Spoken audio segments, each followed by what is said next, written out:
Quando teve o acidente do meu pai, em 2014, né, eu estava trabalhando em sala de aula, e aí foi um divisor de águas, né, foi o primeiro divisor de águas da minha vida.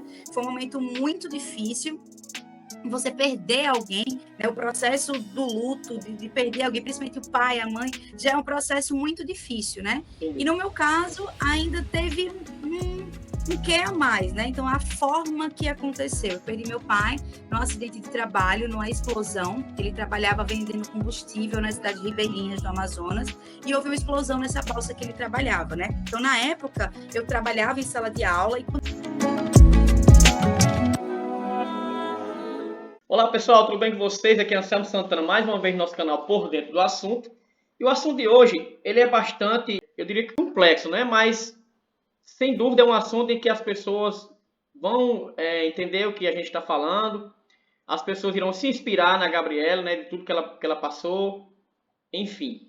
Mas eu quero que vocês primeiro conheçam a nossa amiga Gabriela Lima, né? Ela que é pedagoga, ela também hoje é palestrante, mas enfim, vou deixar que ela se apresente. E nós estamos no Outubro Rosa, né? O que fez com que a gente viesse para esse tema, né? Justamente o Outubro Rosa.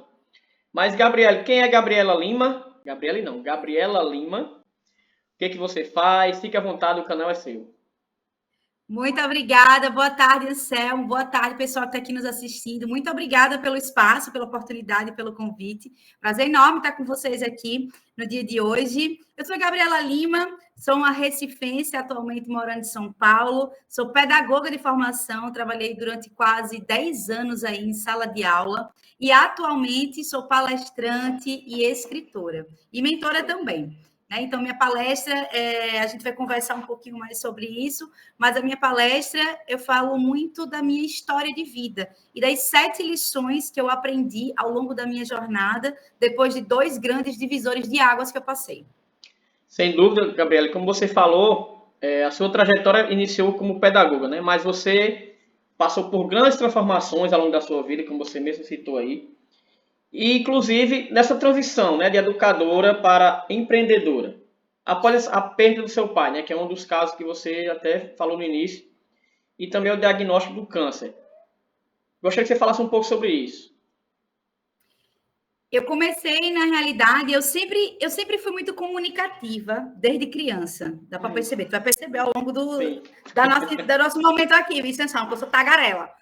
Então, desde criança, né, a minha brincadeira preferida era a escolinha. Então, sempre que eu chegava da escola, eu ia ensinar, e eu era sem critério, tá? Era a professora sem critério. Então, eu ensinava um balde, uma pá, uma boneca sem cabeça, uma mochila, não tinha critério. Eu via lá um objeto, era o meu aluno.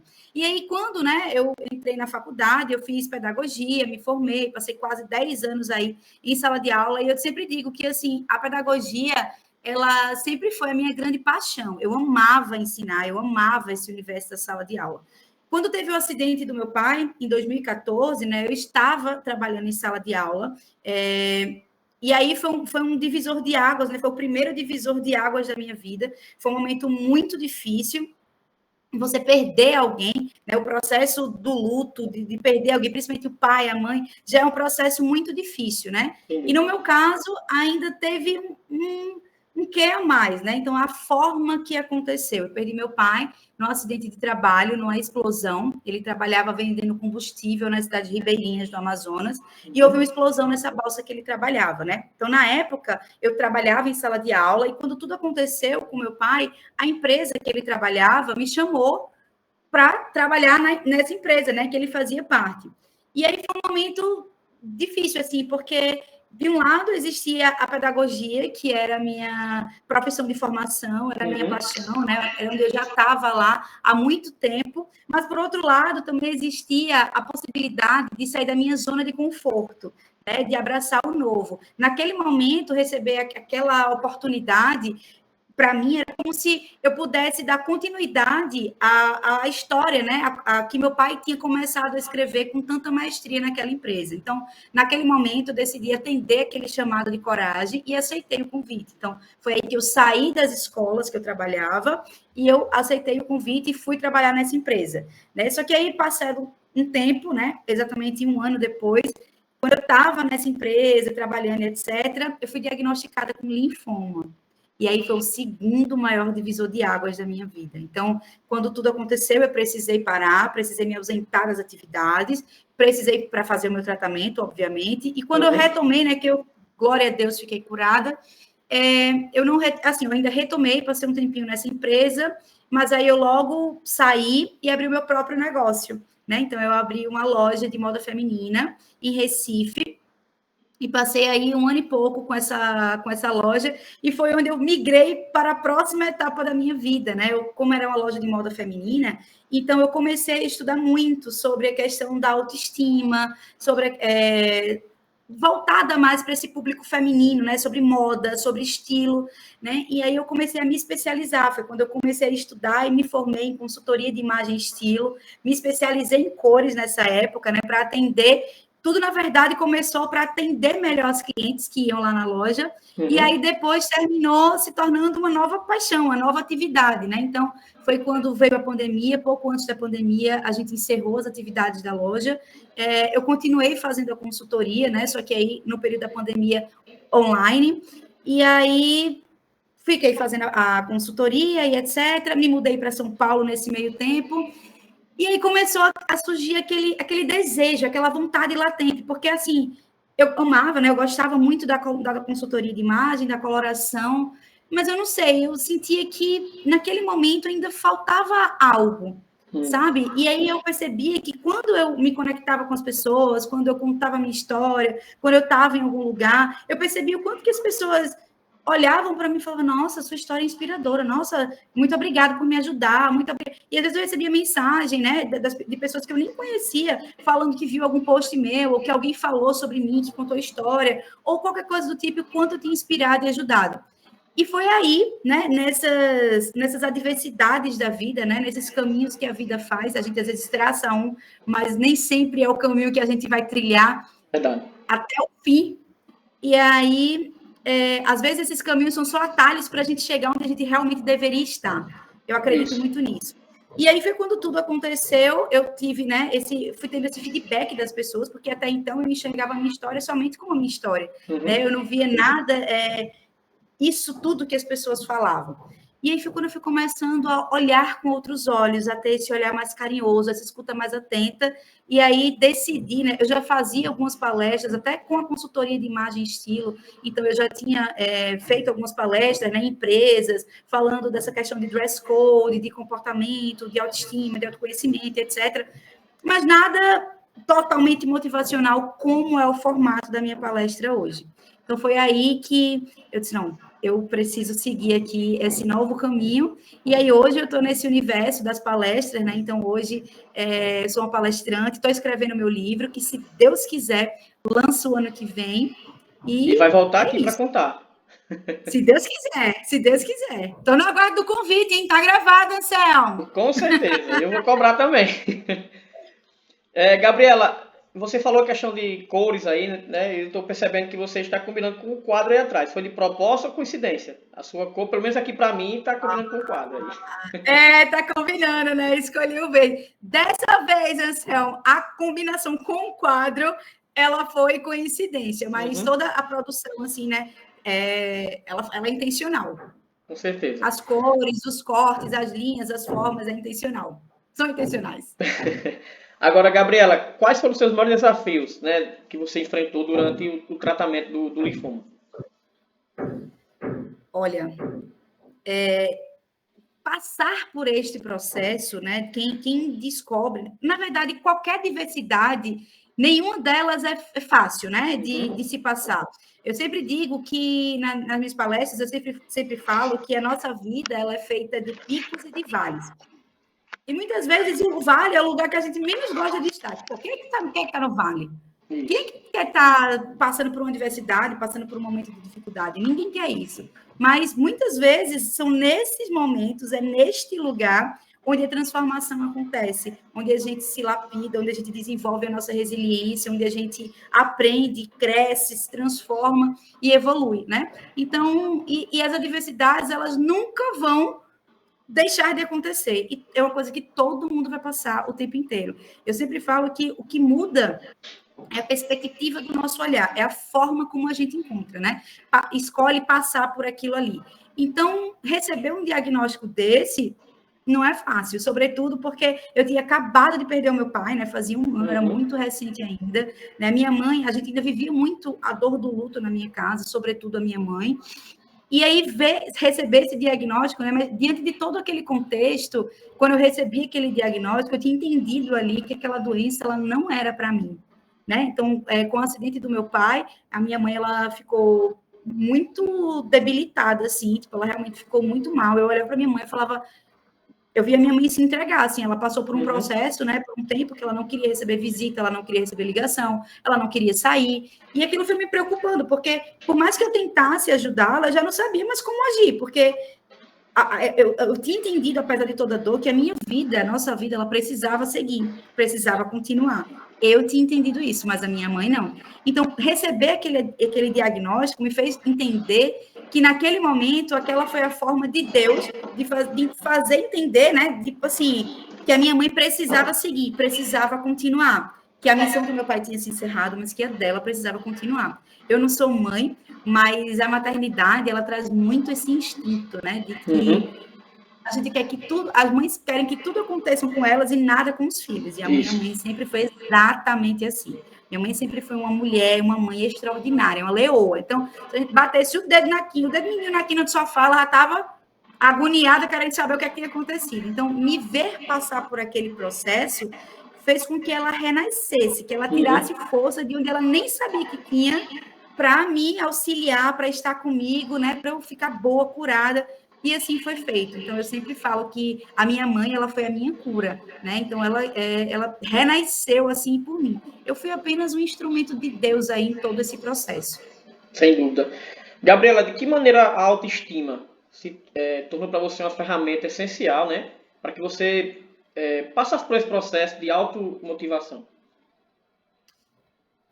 Quando eu recebi o diagnóstico, eu ainda não trabalhava efetivamente, né, com a consultoria, com a coloração, eu não tinha loja e etc. Mas eu sempre fui uma pessoa assim de pensamento positivo, de autoestima lá em cima. Tanto é que até tem uns vídeos, né? Eu estava revisitando, eu fiz um post no começo desse mês com alguns momentos durante o tratamento, né? Eu fiquei morrendo de rir de mim mesmo, porque tinha coisas que eu não lembrava, né? Então, o meu tratamento foi o quê? Há 9 anos atrás eu fiz tratamento, glória a Deus por isso.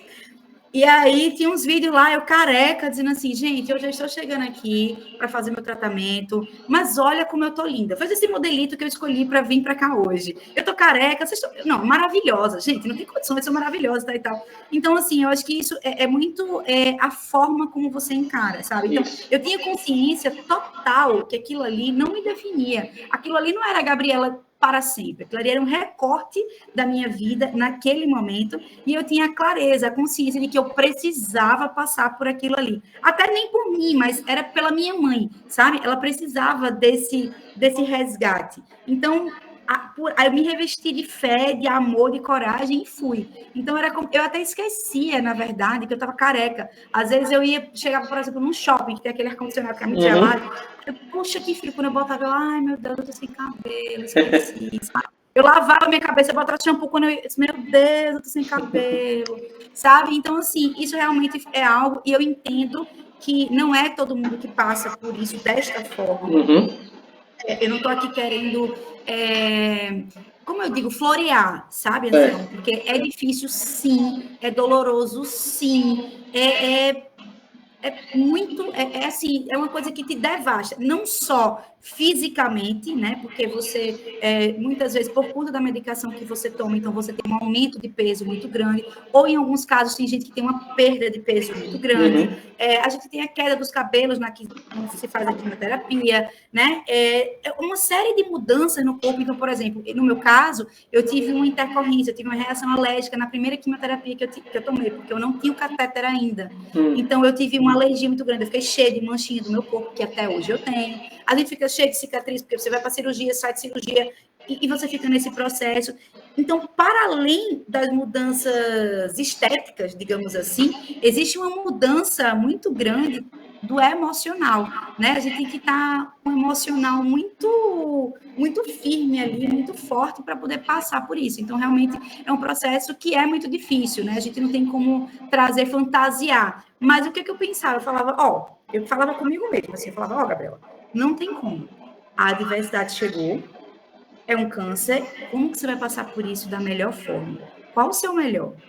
E ali, naquele momento, eu entreguei o meu melhor. Então, enquanto eu podia ser positiva, enquanto eu podia ser alegre, enquanto eu podia me amar, me achar linda sim, me achar uma careca maravilhosa e poderosa sim, assim eu o fiz, sabe? Mas eu também tinha consciência total dos meus privilégios. Eu tive uma rede de apoio extraordinária, eu tive uma equipe médica incrível, me tratei nos melhores hospitais, né? Então, eu sei que muita gente passa por isso e, infelizmente, não tem a mesma oportunidade que eu tive. Isso. Não tem a mesma oportunidade de ter esse tratamento em bons hospitais, com uma boa equipe médica, não tem a oportunidade, muitas vezes, de ter uma rede de apoio que realmente acolhe, que realmente que dá esse suporte, sabe?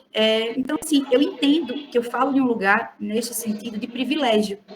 E eu entendo que isso daí, né, já me coloca um passo à frente de muitas pessoas, infelizmente, sabe? Mas dentro da minha realidade, dentro da minha condição, né, que também, falando do tratamento em si, é igual, assim, nesse sentido da dor que a gente passa, das transformações do corpo e etc., eu fiz o melhor que eu podia, né, com o que eu tinha no momento. Então, minha arma mais poderosa era o meu sorriso, era a minha alegria, era o meu pensamento positivo, era a minha fé, era a minha gratidão, e foi isso que eu procurei não só viver, mas também como levar para as pessoas ao meu redor, porque para quem está acompanhando, a rede de apoio também é muito difícil. É não se entregar, né? Assim, como você falou, cada pessoa é cada pessoa, mas enfim. O que mais te motivou a seguir em frente durante o tratamento, né? Durante essa batalha? E que assim, que você possa passar para que possa ajudar outras pessoas a elevar a sua autoestima também. Outras mulheres, na verdade. Na realidade, eu acredito muito que foi a minha mãe.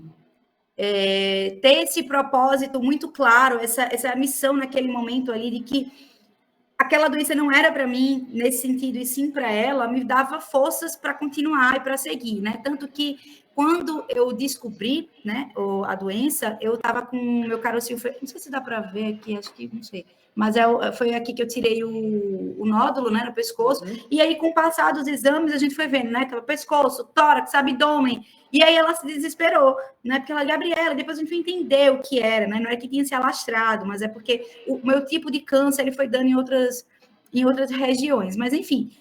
E aí eu usei, né? Eu brinco com ela hoje, né? Que eu ficava fazendo uma chantagem assim para ela, porque eu falava, mãe, toda vez que você ficar muito triste, sempre vai aumentar a minha doença. Sempre, eu não vou ficar boa. Você precisa se alegrar, você precisa se encorajar. Ela não, aí a bichinha, rapaz, chorava, aí a lágrima descia, assim, ela enxugava a lágrima, não, quem é que tá triste aqui? Eu tô muito feliz, minha filha. Então, hoje é um dia mais feliz da minha vida, e ficava brincando assim. Então, ela com certeza foi o meu gás, a minha força veio dela, sabe? Então, quando eu olhava, eu sabia que ela precisava de mim para seguir, e assim como eu também precisava dela para poder me manter firme, de pé e continuar lutando. Você menciona em um post, que inclusive eu postei no nosso blog, né? Foi enviado pela sua assessoria, que a ideia de inspirar outras pessoas surgiu naturalmente. Aí, em que momento você percebeu o impacto de suas histórias na vida de outras pessoas, de outras mulheres? Eu quero sempre dizer pessoas, mas se bem que são pessoas, mas assim, mulheres, que é o nosso foco. Na realidade, é como eu falei, assim, né? Foi uma coisa muito natural. Então, às vezes, a gente estava, por exemplo, eu chegava em um ambiente de uma pessoa desconhecida, né? Por exemplo, cursos. Vamos lá, cursos. Eu sempre fui fazer muito curso, de estudar bastante. E aí a gente tem aquele momento de troca, de compartilhar, né? E etc. E todo mundo se apresentava. E aí, quando chegava na minha vez, menino, era um chororô. Que eu falava, não, falei alguma coisa errada. Não é possível, gente, tá tudo bem com vocês aqui, pessoal. E aí todo mundo, nossa, Gabi, como é que pode? Você passou por isso, você está aqui sorrindo, você está contando assim, etc. E aí isso começou, aí tá bom, isso começou a acontecer a primeira vez, uma situação. Aí a segunda, a terceira, a quarta, a quinta, eu falei, não, isso não tá normal, gente. Isso não tá normal. Existe algo aí a mais, né? E aí foi quando eu fui começando a perceber, como eu posso dizer, o impacto, né? O tanto que isso inspirava as pessoas, né? Então, por exemplo, na época do tratamento, eu postava no meu Instagram há o quê? 10 anos atrás, tem postagem lá de 10 anos não, minto, 9 anos atrás. E aí eu marcava sempre o hospital no post, né? E aí começavam a chegar pessoas, pacientes, que quando colocavam lá na localização, rastreava, né? Via lá as pessoas, né? Tantas pessoas estiveram aqui, porque hoje eu nem sei mais como é que funciona, se tem isso, mas antes você colocava lá e as pessoas conseguiam te achar, então pessoas que já estiveram naquele local e etc. E aí, pessoas que estavam também, né, fazendo tratamento nesse mesmo hospital, vinham falar comigo, nossa, olha, eu estou fazendo tratamento, etc. E entrei, vi que você está fazendo tratamento lá, mas eu entrei no seu Instagram e eu estou admirada, eu estou muito impressionada, você me inspira e etc. E a gente começou a desenvolver uma conexão e eu comecei a, genuinamente, dar meio que um suporte para essas pessoas que estavam passando por esse problema, inclusive no mesmo hospital. Então, às vezes, eu estava fazendo minha quimioterapia, né? E a enfermeira falava, olha, tal pessoa recebeu o diagnóstico agora, não está bem, ou é a primeira quimioterapia dela, você pode ir lá falar com ela? Claro.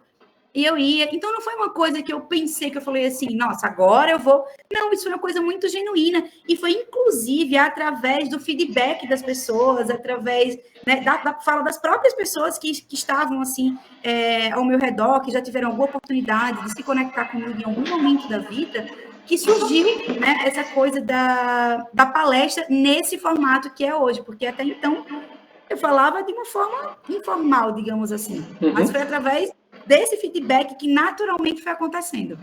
Por falar em feedback, você que está nos assistindo agora, quiser deixar um comentário, né, aqui para a Gabriela, enfim, alguma dúvida, algo que você queira perguntar, nosso canal está aberto, né, você pode deixar que a gente vai mandar para ela, ou até mesmo ela vai ler, responder, enfim. Respondo, hein? Tudo. Agora, falando das lições, né, você falou que tem 7 lições, né, principais que você ensina nas palestras.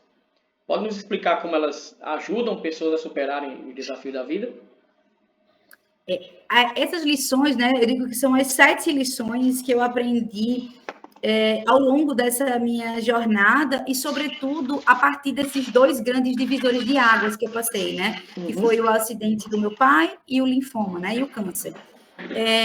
E elas são coragem, fé, resiliência, pensamento positivo, gratidão, celebrar e o poder do agora, né? Viver o agora.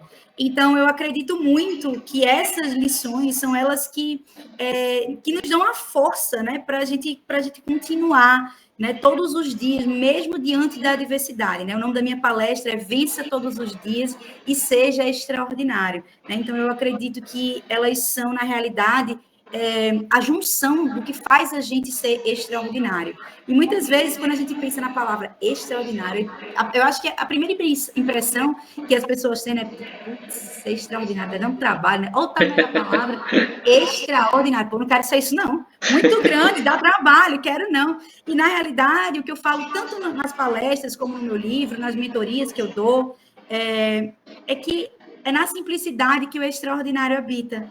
Então, a gente pode sim, e somos extraordinários nas pequenas coisas que a gente faz. A cada dia que a gente não desiste, a gente já é extraordinário por isso. Então, é muito sobre isso que eu falo. Então, essas 7 lições, elas são meio que o fundamento, digamos assim, né, do que é esse ser extraordinário. De como a gente pode alcançar isso de uma maneira simples e prática no nosso dia a dia, né, sem ter esse peso. Nossa, muita gente fala, mas eu preciso ser perfeito. Não, muito pelo contrário, né? Eu falo muito também sobre a questão da vulnerabilidade, da gente ser vulnerável, de abraçar, né, nossas emoções, nossas dores, nossos dissabores, a nossa vulnerabilidade, porque Brené Brown já dizia, não há coragem sem vulnerabilidade, né? Então, na vulnerabilidade é onde a gente reconhece, né, nossas fragilidades, a gente se aceita como a gente é, e é isso que nos fortalece para ser quem somos, né? Então, o extraordinário, ele consiste nisso aí, nessas 7 lições que embasam e explicam de uma maneira muito simples e prática como a gente pode alcançar esse extraordinário todos os dias. O que é o projeto Rota do Extraordinário? Em seu livro, né, está em produção, qual legado você quer deixar como escritora, mentora, palestrante para as futuras gerações? A Rota do Extraordinário é um evento online que eu faço, tá? Ele acontece uma vez no mês e é onde eu atendo pessoas, né, na realidade, não individualmente, mas de uma forma em grupo. Uhum. E aí eu falo sobre essa rota, literalmente, né, para chegar, para alcançar o extraordinário, né? Então, a gente fala muito sobre essas lições que eu citei aqui, né, que eu também trago na palestra, e como a gente pode implementar isso de uma maneira prática no nosso dia a dia, né? Então, para além da Rota do Extraordinário, que é esse encontro online que eu faço, eu tenho também a minha mentoria, né? Então, tem pessoas que eu mentoro também nesse sentido, né? Dessa busca, né? De alcançar o extraordinário. Como a gente pode fazer isso? Porque eu sei que, apesar de eu trazer isso de uma maneira muito simples, né, muito prática, eu sei que cada um vem com uma realidade, cada um vem com história, cada um vem com a sua jornada, com as suas cicatrizes. E o que eu mostro, né, o que eu procuro ensinar é a gente encontrar beleza nessas cicatrizes, né? Porque as cicatrizes, elas estão lá. A sua história, o seu passado, ele não vai voltar. Mas o que eu sempre mostro e o que eu falo é que ele não te define.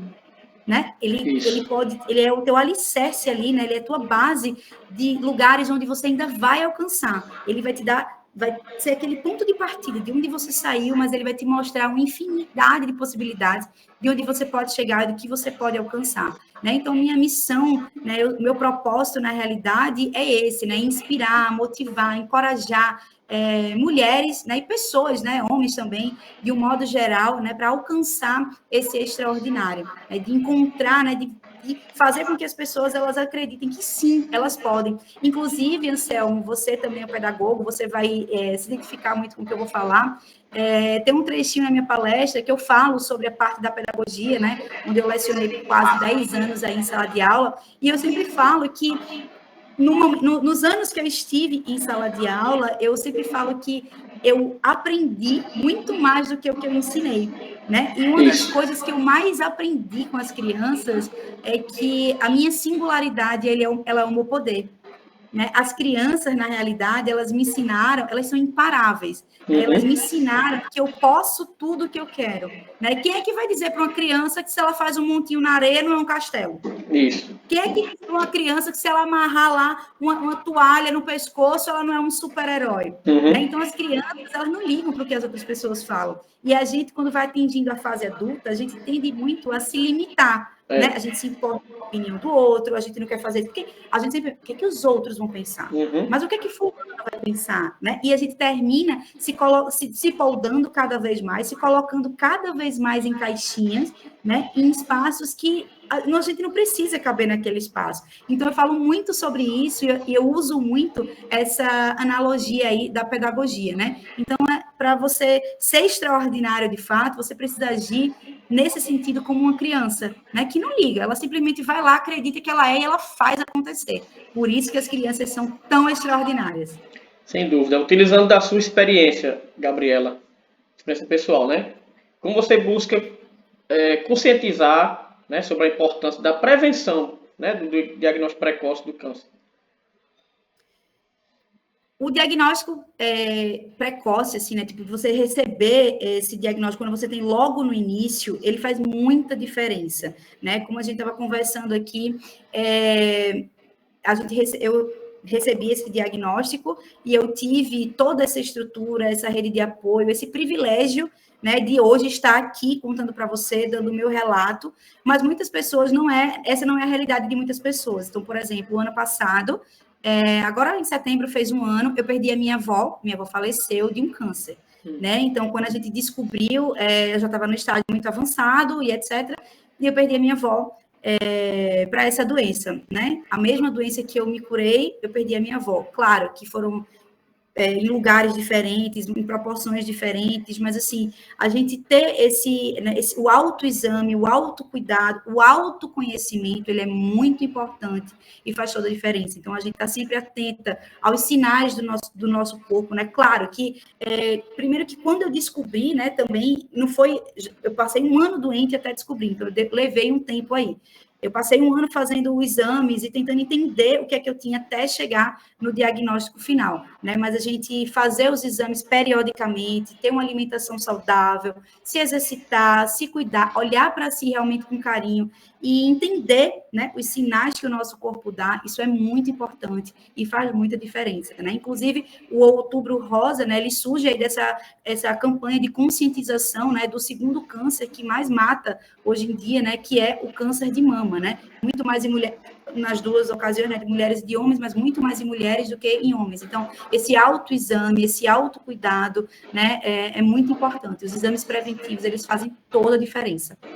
Inclusive, no nosso canal, a gente tem um vídeo também, que a gente entrevistou uma conterrânea aqui, né, da minha cidade, que também teve câncer e se curou, graças a Deus. E ela fala muito essa questão do açúcar. O açúcar é muito prejudicial, né, para essa questão do câncer. Na realidade, quando a gente faz, né, por exemplo, no período que eu estava em tratamento, existem realmente algumas restrições, né, alimentares ali, até porque tem a questão de imunidade, então, assim, você tem que ter uma série de cuidados ali. Na realidade, se a gente for pensar direitinho, o açúcar, ele não faz tão bem para ninguém, né? Nada, Nem quem está doente, nem quem não está. Então, quando a gente puder evitar alimentos industrializados, evitar realmente a questão do açúcar, como dizem, né, eu tenho uma nutricionista que eu estava assistindo um dia desse, ela estava falando assim, ela disse, ó, gente, vamos voltar a comer comida de vó, comida caseira, por que a gente não está comendo, sabe? Então, é um pouco disso, né? Então, a gente procurar focar muito mais na alimentação mais saudável, reduzir esses alimentos mais industrializados, né? E isso, obviamente, inclui o açúcar, né? Então, tudo que a gente puder, o exercício físico também, né? Encontrar uma atividade que você goste, que você sinta prazer em fazer, manter o corpo em movimento, em atividade. Então, isso tudo reduz os riscos, né? Não só para não passar por uma situação dessa, como também para quem está passando, né? E para quem já passou ou nunca passou, né? Mas para a gente ter uma vida, levar uma vida mais saudável mesmo, né? Então, isso melhora em todos os aspectos. Gabriela, gostaria de agradecer a sua participação aqui. Quer dizer que você é um ser de luz, transmite muita alegria, né? Muita felicidade no olhar, no sorrir, enfim. Eu gostei bastante da sua conversa. Também do seu linguajar, nordestino, eu gosto muito. Eu também sou. E Puxa gostaria de sardinha, você. né, João? Como é? Puxa a sardinha, né? Por nordestinos. É verdade, vamos ser barristas, falei como o outro. É isso. Gabriela, eu gostaria de deixar o espaço aberto, né, para suas considerações finais, deixar suas redes sociais, como as pessoas te encontrarem, né, para conversar com você, saber sobre a sua mentoria, enfim, pode ficar à vontade que o canal é seu. Anselmo, eu queria te agradecer muito aqui a oportunidade, o espaço, foi muito massa, eu amei estar aqui com você, Obrigado. dividir, né, compartilhar um pouquinho aqui da minha história e poder inspirar e ajudar outras pessoas, né, que ou estão passando por esse momento difícil, ou que conhece alguém que está passando, enfim, gratidão pelo espaço, pela acolhida, pelas palavras, muito obrigada de verdade, e para quem quiser me encontrar, meu Instagram é Gabriela PL Lima, né? Então, lá tem um linkzinho na bio que você pode encontrar, né, fazer inscrição para quem se interessar na Rota do Extraordinário, tem informações sobre as minhas palestras, sobre as minhas mentorias, enfim. Se tiverem dúvidas, observações, podem deixar aqui no canal, né? Eu volto aqui para responder, podem também me mandar lá no Instagram, vai ser um prazer enorme responder vocês e estar com vocês. E vamos embora rumo ao extraordinário. Gratidão, querido. Com certeza.